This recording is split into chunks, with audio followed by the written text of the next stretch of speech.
Do you want to update your BitAxe? Should you update your BitAxe? Hi everybody, Paul here from Hill Country Rings, and I'd like to go over what updating a BitAxe will and won't do, how to check what version your BitAxe is, and if you decide you want to update it, the easiest way to do that. So let's check it out. Just to level set, this is a BitAxe Gamma 602 Bitcoin Miner, and this process is for the 601 or 602. The BitAxe is a open source device, so the software is a free update. Now I do not believe this will work for some of the closed source miners, so you have to be careful that you've got a true open source BitAxe device. If you want to check your BitAxe to see if it needs to be updated, go to your website for your BitAxe dashboard, which is just basically the IP address of the BitAxe. On the left side, start out with dashboard, all the way down to update, and then look, this will be the current version of your BitAxe. Right now this one is at 2.10.1, and then check latest release. Say yes, it's okay to go to github.com to check the release version. Say continue, and it'll tell you the latest release version. If you want to see what changes or fixes have been made to the BitAxe software, you can go to github.com, bitaxe.org, esp-miners/releases, or just Google BitAxe release notes, and this page will show you the latest software version, which is 2.12.2 as of right now, and all the fixes that were made, and goes back. You can look all the way back to all the previous versions, and there are pages of it. So it goes back, probably to the very beginning of it. Updating your BitAxe won't make it any faster. It does add some features to the dashboard, makes it a little easier for monitoring. It might fix some issues if you have a really old version, but you need to make that determination if you want to update your BitAxe. If the new version has features you need, and if you do that, you're doing it on your own. I'm not telling you to do it. I'm just showing you how I did it. Before updating your BitAxe, it's always a good idea to reset it to the default settings. So to do that, from the dashboard, you're going to go to settings, and then I would set the frequency back to 525, the core voltage back to 1150, and those are the defaults. Probably wouldn't hurt to set your minimum fan speed back to 25, which is the default, and your target temperature to 60. And that should be about the only changes that you make. Go ahead and save it and restart. And now you can update your BitAxe. To update our BitAxe to the latest version, first we go, of course, to the dashboard of the BitAxe. Type in the address from your laptop of your BitAxe, and it'll bring up the dashboard where you can look at all your information about that BitAxe and what it's doing. If you go to update down here on the left, and then you see the current version 2.10.1. Well, the current version is really the latest version. If we check that, we'll say privacy warning. It's going to go to this place called github.com, which is kind of a repository for software. It's fine. And look at the latest update files to see what they are. Say continue, that's all right. And the latest version is 2.12.2.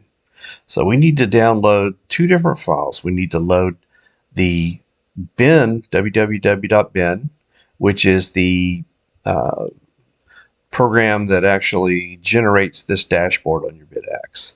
We also need esp-miner.bin, and that is the file, the firmware that actually does the mining on your BitAxe. So we actually need to download and update both. So we'll go ahead and click on both to download. We'll start off with the esp-miner.bin.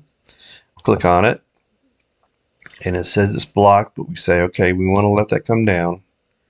And it's pretty quick, and it's in our download folder. Now I want to click on www.bin and say yes, we want to keep that.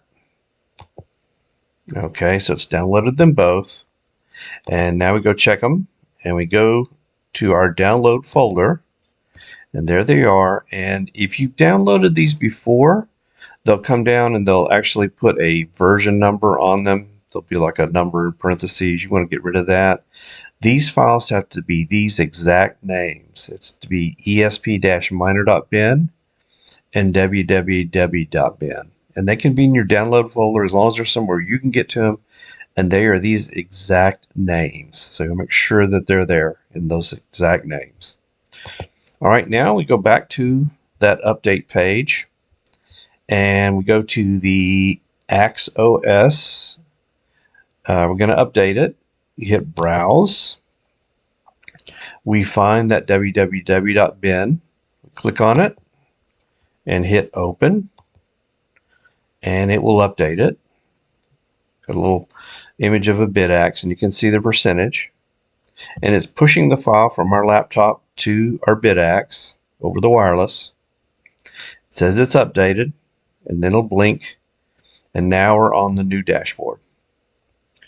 And now we'll update the firmware. So I'll do the same thing for the esp-miner.bin. I'll hit Browse. On my laptop, I'll find esp-miner.bin. Click on it. Say Open. And now it's going to push it to the BitAxe. And once it's finished, it will actually restart it. And then if we go to the dashboard, we got the new dashboard. So this is the older dashboard, and this is for 2.10 and below, where you have the hash rate and the average efficiency shares and your difficulty, and then the graph, which is basically just the hash rate versus the ASIC temperature. And then you have your power, voltage, your ASIC frequency, and your heat. And it shows your ASIC temperature, your voltage regulator temperature, and fan speed. And then you have your uptime and your pool information. That's the older dashboard. The newer dashboard, it has hash rate, but it has the error percent. It has the hash rate over 1 minute, 10 minutes, and an hour. So you can look at how it's bouncing up and down, what your average over an hour is. The efficiency, of course, has the same information. Shares and difficulty. Down here at the bottom, you have the power, pretty much the same thing. The ASIC frequency, the heat for the ASIC, and the heat for your voltage regulator, and your fan speed. You do have your pool information. It has the block header that it's working on. That's kind of cool.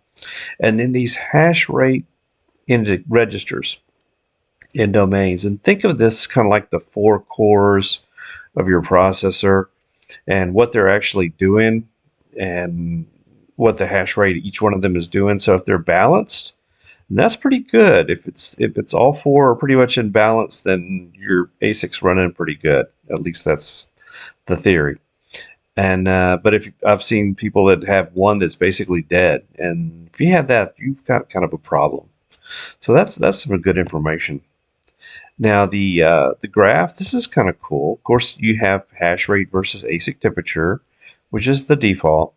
But you can change these things. You can do hash rate versus, let's say, our free heat. So how much free memory we have. And it's going to take a minute to populate. Okay, now it's showing the hash rate versus the free heat. Or I could do, on this side, I can change this. I could have, the ASIC temperature versus the free heat, or my voltage regulator temperature versus my ASIC temperature. So it's kind of cool that you can adjust this this graph and look at different things. But my favorite new feature is here on the system page, all the way down at the bottom. and identify device. And this is when you have several BitAxes and one of them is acting up and you want to, which one is that? Is that the one on the left or the one on the right or one in the middle?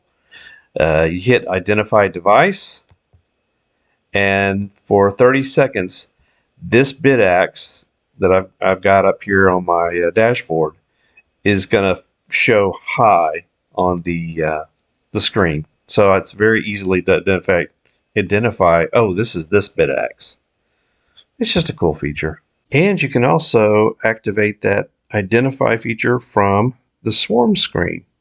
So when you're looking at your swarm of BitAxes, you see which ones you actually have the IP of, and you can identify them. Now, if you try to identify a BitAxe that's using an older software, it'll give you an error saying, nope, can't identify that one because he hasn't been updated. Here's the two screens from two different BitAxes. And if you notice, the first two screens are the same, but the one on the right will have another screen that has more information about the block that it's mining and the difficulty of that block and a little bit more information. So that the one on the right, that's a new screen right there. And here's that high function. So I just clicked on it to identify on my laptop, and then that BitAxe shows high, so I know which one I'm talking to. So that's the process of updating the BitAxe. It's fairly simple. You do it all from the dashboard on your laptop over wireless, and it's really just fairly easy. It worked out fine for me on the three that I have. Of course, again, I'm not making any kind of guarantee that it's going to work for you. Something might go wrong, so I can't be held responsible for that. But this is a determination you got to make yourself if you want to update it. But if you do, check it out, and then it's really not that hard of a process. Thanks for watching, everybody.